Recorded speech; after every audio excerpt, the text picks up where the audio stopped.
Good evening, and thanks for joining us for Grand Junction's News Leader. I'm Jean Reynolds on this very busy news day.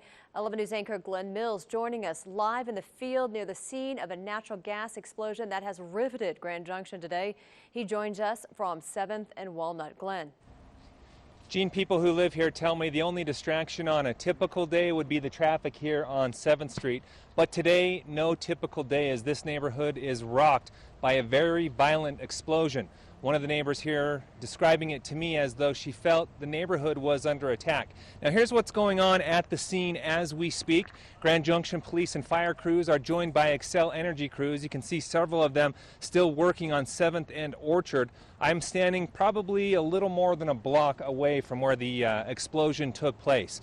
In the last half hour, I've seen several of the Xcel Energy crews pack up and leave, but clearly their work is not done here just yet. Also noticing some residual smoke from the explosion coming up at times as well. It was really fairly thick just a couple of minutes ago. Now, Jeffrey Madsen, he was 3 doors down from the incident when it happened. Jeffrey, I'm going to go ahead and have you come in with me now. And Jeffrey, one of the things that caught my attention is that you told me you saw and noticed signs of trouble before this actually happened. What do you mean by that?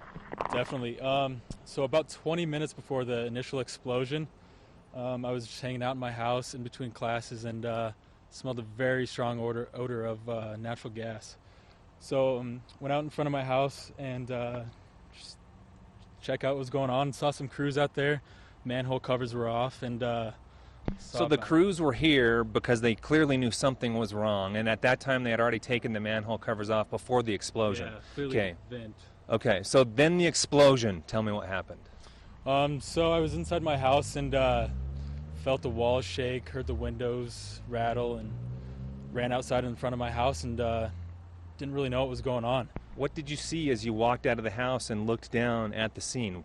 Tell me what was going on. So crews were running around. It was pretty chaotic. Both left and right crews of fire department and city workers were running around, clearly panicked. And at that time I knew it was something more than just a simple accident. And then from both sides I heard ambulances and sirens and coming towards my direction. Okay. So crews were already in the area. Were they fairly close to the home when it exploded? Oh yeah, right in front of the house. Okay. And, you actually saw them in front of the house running before away. It exploded. Okay. Yeah. All right. So after the explosion, you came out, and then your thoughts turned to your own home. What did you do at that point? Well, initially I went down the street and went to the alley behind my house to check out and see, what could have been going on. Because at the time I just saw some smoke, and you don't think a house when something like that happens. And you also mentioned to me that you thought maybe your house was next. So Exactly, what did you do? Exactly.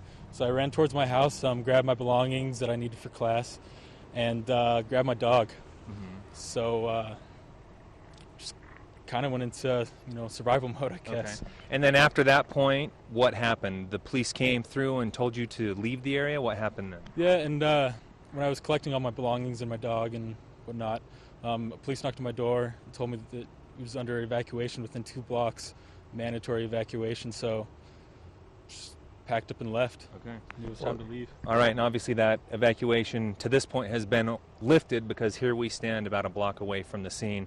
And your thoughts for your neighbors just a few houses down? Yeah, it's tough to lose your house and your belongings. I guess my girlfriend talked to some of the people that live there, and they said that they have nothing now. Obviously everything that they had was inside the house, and now what do they do? Okay. So. All right. Well, I definitely appreciate your time. Glad that you were okay. And at the very moment of this explosion, when it began happening, 11 News reporter Christy Diamond was on the scene immediately to collect all the information from what happened to what is happening now with the very latest. She's standing by live at Grand Junction High School. And Christy, what can you tell us?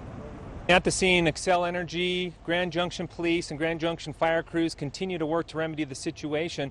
There is still an evacuation in place. We are actually in the middle of that evacuation area, which goes from 6th to 9th and north to Orchard or to Book Cliff make that.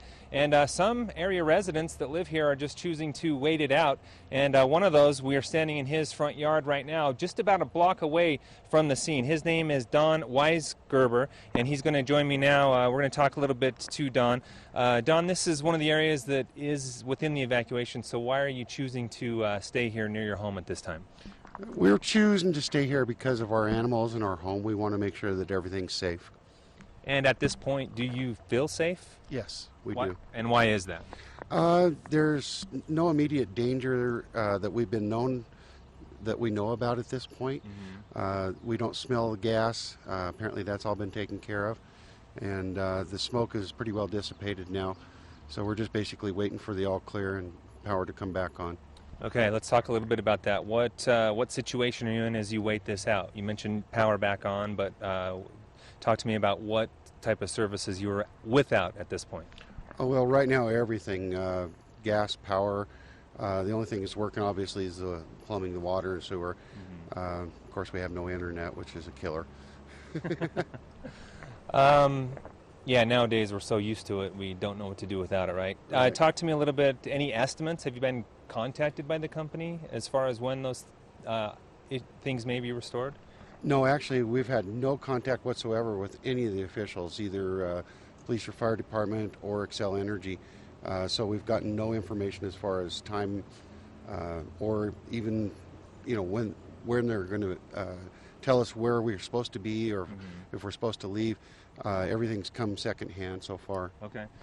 Emergency shelter places have been set up. Do you plan to take advantage of those tonight if your services do not return? Most likely not. Most likely, if we need to, we'll stay with friends, relatives, or maybe a hotel room.